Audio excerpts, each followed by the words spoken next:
Good morning आमार YouTube family सबाई केमन आछो आशा करछि सबाई खूब भालो आछो आमिओ भालो आछि। सकाल बेलार अनेक किछु काज आमि कमप्लीट करेछि, एखोनो दुटो तीनटे काज आरो पड़े रयेछे।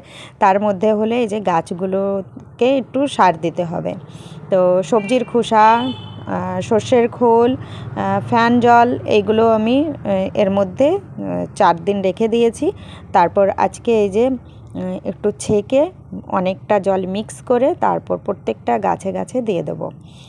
আমার কাছে বড় একটা ছেঁকনি ছিল যেটাতে ছেঁকে আমি দিতাম, এখন সেই ছেঁকনিটা নাই। আমি চলে গিয়েছিলাম বাপের বাড়ি, বাচ্চারা জানি না কী করেছে, কোন গর্তে ফেলে দিয়েছে নাকি। আসলে আমাদের বাড়ির চারের সাইডে শুধু গর্ত আর গর্তই রয়েছে, সেটা আবার বড় বড় গর্ত। তো ওখানে খোঁজারও কোনো মানে চান্স নেই। এইরকম গর্ত ভাবি যে দোকানে বাজারে যাব, বাজারে গেলেই কিনে আনবো। যতবার যাই শুধু ভুলে যাই, মাথায়ই থাকে না যে ওটা কিনবো। যখন এই কাজটা করতে যাই তখন মনে পড়ে যে না, একটা ছেঁকনির দরকার বড় সাইজের, তাহলে ভালো হয়। যাই হোক, ভালো করে ওই সারগুলো জলে মিক্স করে তারপর এই যে সমস্ত গাছে গাছে দিয়ে দিচ্ছি।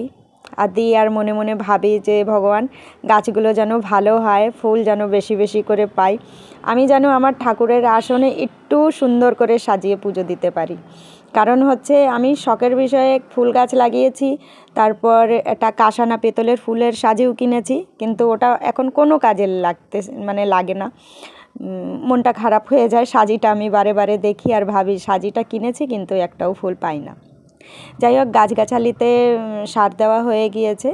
আর এখন এই যে উনুনটা লেপে নিচ্ছি।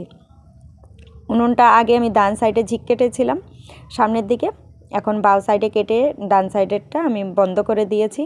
কারণ হচ্ছে রান্না করার সময় হাতা খুন্তি নাড়তে গেলে হাতে আঁচ লাগবে। আর শীতের দিনে আঁচ লাগলেও সেরকম সমস্যা হয় না, কিন্তু ধোঁয়ায় ধোঁয়ায় শাখা পুরো নোংরা হয়ে যায়। এই কারণে আমি ডান সাইডেরটা বন্ধ করে বাও সাইডে কেটে নিয়েছি। যাই হোক, এখন রান্না করতে সুবিধা হবে আর শাখাটাও আমার বেশি একটা নোংরা হবে না। এখানে লেপতে লেপতে দেখো আগে থেকে কতটা সমান হয়ে গিয়েছে। আগে একদম উঁচু নিচু ছিল আর বারে বারে ফেটে যাচ্ছিল, এখন আস্তে আস্তে যে ফাটলটা ছিল সেটাও কমে গিয়েছে। এখন অপেক্ষায় আছি কবে ঝটপট করে উনুনটা জ্বালাবো আর দেখবো সুন্দর জ্বলছে। মনে মনে একটু ভয়ও আছে যে যদি উনুনটা না জ্বলে তখন কি হবে, আমি কি উপায় বার করব। সবাই বলছে যে ভালোই জ্বলবে, তো সবার কথা শুনে একটু মানে মনটাকে খুশিও করছি যে যাই হোক, ভগবান করুক একটু ভালো জ্বলুক। তারপর চলে এসেছি এই যে এই রান্নাঘরে এসে এখন বানাচ্ছি হাজব্যান্ডের জন্য রুটি। তো সকালবেলা রুটি বানিয়ে রাখলে ও গুড় দিয়ে হোক বা কোনো সবজি যদি থাকে বা আমি যদি করি তাহলে সেটা দিয়েই খেয়ে যায়। বেশিরভাগ ও গুড় দিয়েই খায়, সমস্ত সবজিও পছন্দও করে না। যদি আলু ভাজা করি তাহলে পছন্দ করি, কিন্তু প্রত্যেক দিন আমি আলু ভাজা করি না। কোনো দিন পেঁপের তরকারি, সিম্পল কিছু একটা করার চেষ্টা করি। আর ওর জন্যে রুটি বানিয়েছি, আমার জন্যে যে ওটসের রুটি। আমাদের খাওয়া দাওয়া হয়ে গিয়েছে, এখন বেছে নেব শাক। তো মাঠে গিয়েছিলাম কালকে কাকিমার সাথে, তো ওখান থেকে জল ছেঁচি আর ছেঁচি শাক তুলে এনেছি। মাঝে মধ্যেই আমরা মাঠে যাই, আর এই শাকগুলো যে কি ভালো লাগে, শীতের দিনে দারুণ লাগে। শাক খেতে যদি 2-1 দিন মিস হয়ে যায়, খুব মানে শাকটাকে মিস করি, খুব মনে পড়ে শাকের কথা। আমরা গ্রামে থাকা মানুষ তো শাক পাতা খেতে একটু বেশিই ভালোবাসি। আবার দেখেছি গ্রাম এলাকায় থাকলেও অনেকেই শাক পাতা বেশি ভালো খেতে চায় না, জানি না কেন। এটা কিন্তু ছোটোবেলায় আমার রোগ ছিল, ছোটোবেলায় বেশি একটা শাক পাতা খেতে যেতাম না, কিন্তু এখন না পেলে মনে হয় যে মানে মাঝে মধ্যে হয় না, মানুষের ভালো মন্দ খাওয়ার জন্যে মন ছটপট করে। আমাদের এখন হয়ে গিয়েছে শাক বেশি দিন না পেলে শাক খাওয়ার জন্য মন ছটপট করে। শাক ভালো করে বেছে কেটে নিয়েছি, আর 100 গ্রাম সকালবেলা চিংড়ি মাছ রেখেছিলাম, সেটাও কেটে নিয়ে এসেছি। তো এই শাক আর চিংড়ি কাটতে আমার অনেকটা সময় লেগে গিয়েছে। চিংড়িটা একটু ভালো করে পরিষ্কার করে না কাটলে নোংরা থেকে যায়, এজন্য চিংড়ি মাছ কাটতে অনেকটা সময় লেগে যায়। তো এখন এই যে কড়াইতে চিংড়ি মাছ ভাজতে বসিয়ে দিয়েছি, এইদিকে বানিয়ে নিচ্ছি আমার জন্য একটু চা। গুড় শেষ হয়ে গিয়েছে, তাই সামান্য একটু চিনি দিয়ে চা করছি, আর গাছের তাজা তেজপাতা দিয়েছি। একটু ভিন্ন ভিন্ন স্বাদের চা খেতেও ভালো লাগে। যাই হোক, চা হয়ে গিয়েছে, রাঁধুনি ফোড়ন দিয়ে এই যে শাকটা দিয়ে দিয়েছি, এর মধ্যে লবণ হলুদ দিয়ে দিচ্ছি।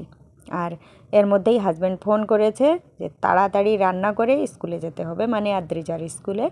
আদ্রিজা আর আমাদের গ্রাম থেকে একটা মেয়ে যায়, তো আমার হাজব্যান্ডই ওদেরকে নিয়ে যাওয়া নিয়ে আসা করে। তো যখন ওর কাজের তাড়া থাকে তখন আমাকে যেতে হয়। তো আজকে ও গিয়েছে কৃষ্ণনগর।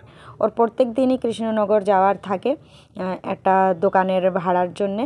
তো আজকে ওর যেতে দেরি হয়ে গিয়েছে, আসতে আসতেও ওর দেরি হয়ে যাবে, স্কুলের ছুটি হয়ে যাবে, তো এর জন্যে আমাকে যেতে হবে। তো যেদিন এইরকম ওর তাড়া থাকে সেদিন আমাকেই যেতে হয়।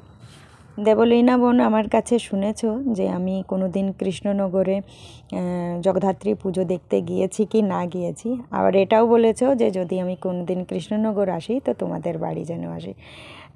আমি যদি কৃষ্ণনগর যাই নিশ্চয়ই আমি তোমাদের বাড়ি যাব, আগে থেকে জানিয়ে তারপরে যাব। আর আমার কোনো দিনও কোনো জায়গায় কোনো পুজো দেখা হয়নি। আমার লাইফে ফার্স্ট এইবারই হলো যে আমি দুর্গা পুজো দেখতে মাঝদিয়া গিয়েছিলাম। তাছাড়া আমার কোথাও যাওয়া হয়নি। এমন এমন বছর চলে যায় আমার যে আমার দুর্গা পুজো দেখতে বগুড়াতেই যাওয়া হয় না। আসলে মানুষের যে লাইফ পার্টনারটা থাকে সে শখিন যদি থাকে তার অনেক জায়গা ঘোরাফেরা হয়, অনেক কিছু হয় জীবনে, কিন্তু আমার লাইফ পার্টনার সেরকম একদমই না। ও প্রত্যেকটা ঘোরার কথায় বাহানা খোঁজে, আর বাহানা শুনতে শুনতে আমিও মানে একদম আমার তিতে ধরে গিয়েছে। আমি আর ওকে বলি না যে আমি এখানে যাব ওখানে যাব, আমি কিচ্ছু বলি না। এখন আমার পার্টনার হয়েছে পূজা, 3টে বাচ্চা, বাস তোমরাও দেখো আমি যেখানে যাই ওদের সাথেই যাই।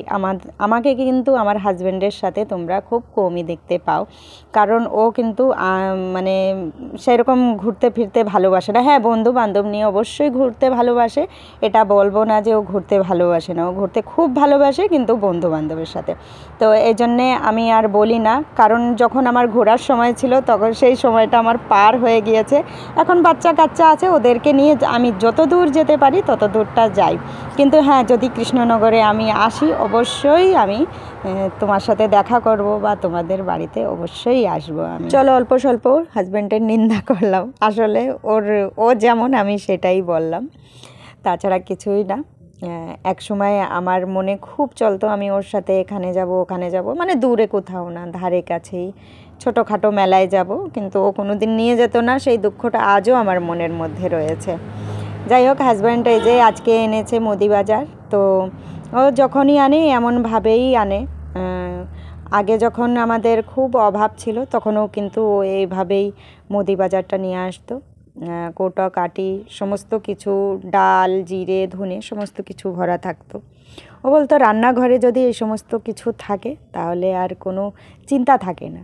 বাস্তবে এটা আমাদের মতন ফ্যামিলিতে যদি মুদি বাজারটা ঠিকঠাক মতন থাকে আর চাল যদি থাকে, সত্যি কথা হলো অনেকটা টেনশনের থেকে মুক্তি পাওয়া যায়। তো আমার হাজব্যান্ডের এই গুণটা সব থেকে বড় গুণ, আমার খুব ভালো লাগে। যাই হোক, আমাদের এই যে লেবু গাছে শুধু একটা মাত্র লেবু ধরেছিল, 10-12 দিন ধরে ভাবছিলাম পারবো, কিন্তু পারতে পারিনি, একা থেকেই পড়ে গিয়েছে।